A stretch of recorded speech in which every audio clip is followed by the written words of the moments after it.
বাংলাদেশের ধর্মীয় পাষণ্ড যেগুলো, তারা এই মুহূর্তে মাত্রাতিরিক্ত জায়গায় গিয়ে পৌঁছিয়ে গিয়েছে। একজন বাউল শিল্পী তার এক দীর্ঘ একটি গানের কয়েকটা পংক্তিকে ব্যবহার করে তাদের উপর যে জুলুমটা নামিয়ে নিয়ে আসা হয়েছে, মানে সে একজন বিখ্যাত বাউল শিল্পী আবুল সরকার।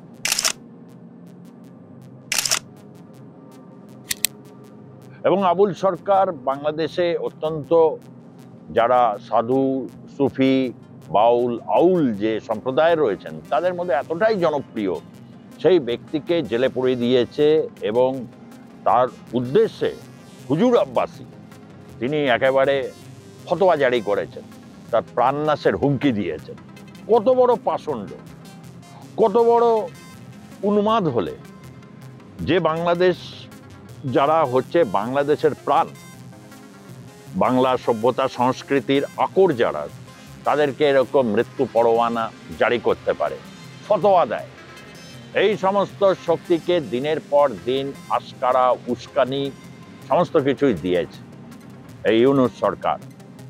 যারা রয়েছেন, ফরহাদ মাজারের কথা নিঃসন্দেহে আপনাদের কাছে বলবো, যিনি কবি, দার্শনিক, রাষ্ট্রচিন্তক। ফরহাদ মাজার বলছেন যে এটা তিনি কোনোভাবেই মেনে নেবেন না। সত্যি এগুলো তার পক্ষে মেনে নেওয়া অসম্ভব। তার কারণ হচ্ছে এই যে বাংলাদেশে জুলাই অভ্যুত্থান এবং 5ই আগস্টে যে বিপ্লব সম্পাদিত হয়েছে, তথাকথিত বিপ্লবী আমি এটাকে বলবো, তার কারণে অভ্যুত্থান আর বিপ্লবের মধ্যে স্পষ্টত একটা পার্থক্য থাকে। সেই অভ্যুত্থানের পর যে সরকার তৈরি হয়েছে সেটাকে পুরোপুরি যা বলা যায় গণতান্ত্রিক পদ্ধতিতে নির্বাচিত সরকারও যেমন বলা যাবে না, ঠিক তেমনভাবে এটাও বলা যাবে না যে এটি একটি বৈপ্লবিক সরকার। তার কারণ হচ্ছে তারা সংবিধানকে শপথ নিয়েই ছুঁয়েই তারা শপথ নিয়েছিল, কিন্তু 1.5 বছর অতিক্রান্ত হয়ে প্রায় বাংলাদেশের এখন যে পরিস্থিতি তৈরি হয়েছে সে পরিস্থিতি গভীর উদ্বেগজনক।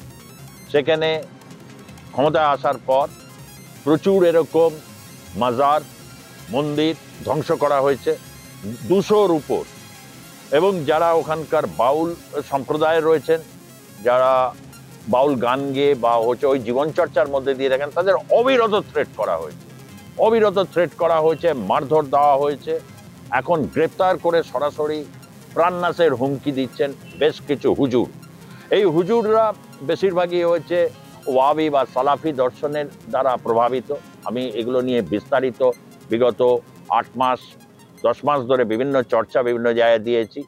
আপনারা সেগুলো যদি সার্চ করেন ইউটিউবে, অনেক ভিডিও আপনি পেয়ে যাবেন।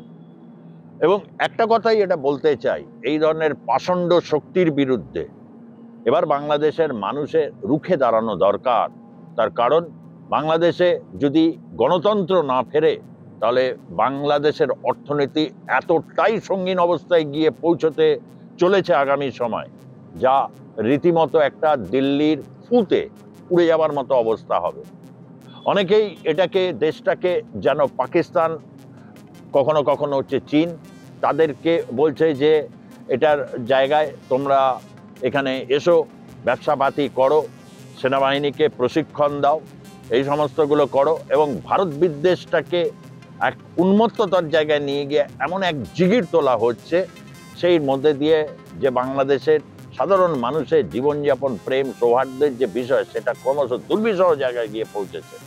এবং যার ফলস্বরূপ এখন এই মুহূর্তে তাদের নিশানায় এসেছে হচ্ছে এই বাউল এবং আউল যারা রয়েছেন এবং দরবেশ যারা রয়েছেন, তাদের অনেকের উপর কিন্তু এখন নিশানা করা হচ্ছে।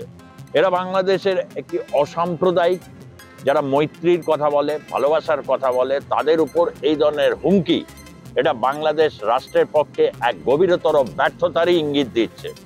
যদিও শুধুমাত্র এটা ইউনূসকে একা দায়ী করা সম্ভব নয়, তার কারণ হচ্ছে তার আগে বাংলাদেশে এই ধরনের ঘটনা ঘটেনি, একেবারে তা নয়। বিভিন্ন ক্ষেত্রে মাজার বা উপর আক্রমণ, মন্দিরের উপর অর্বগত আক্রমণ হয়েছে, কিন্তু এখন হচ্ছে বুক ফুলিয়ে দিনের আলোয় এগুলো তো ধ্বংস করা হচ্ছে। এবং তার সাথে সাথে যেটা করা হচ্ছে, যেটা হচ্ছে মৃত্যু পরোয়ানা ফতোয়ার মতো জারি করা হচ্ছে।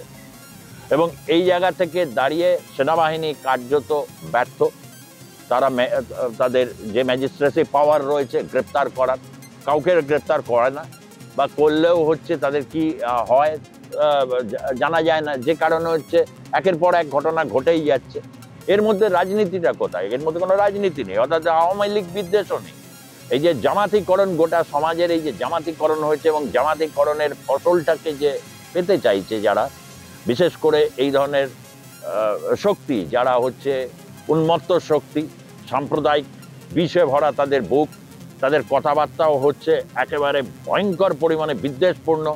এই সমস্ত করে বাংলাদেশের যে অস্থির পরিস্থিতি চলছে এর কিন্তু একটা নিরসন হওয়া দরকার। বাংলাদেশের যারা কবি, সাহিত্যিক, বুদ্ধিজীবী তাকে একটু প্রচণ্ড বিপন্নতার মধ্যে দিয়ে রয়েছেন, এই বিপন্নতা কাটাতে পারে। এবং পশ্চিমবঙ্গের যারা বুদ্ধিজীবী যারা রয়েছেন, যারা এই আউল বাউলদের নিয়ে যারা থাকেন, যারা ওই জীবনযাপনের মধ্যে দিয়ে রয়েছেন, তাদের প্রত্যেককে, বিশেষ করে সঙ্গীত শিল্পী যারা রয়েছেন, প্রত্যেককে প্রতিবাদে সোচ্চার হওয়া উচিত।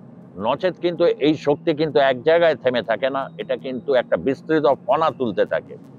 আজ এই আপডেটটা আপনাদেরকে দিয়ে যেতে চাই। বাংলাদেশের কোন সময় কিভাবে নির্বাচন বা কেন এই পরিস্থিতিগুলো হচ্ছে তা সম্যকভাবে বিশ্লেষণ আমি আপনাদের কাছে দিতে থাকি। আজকে আপাতত এই পর্যন্তই থাকছি। ভালো থাকবেন, সুস্থ থাকবেন। ধন্যবাদ।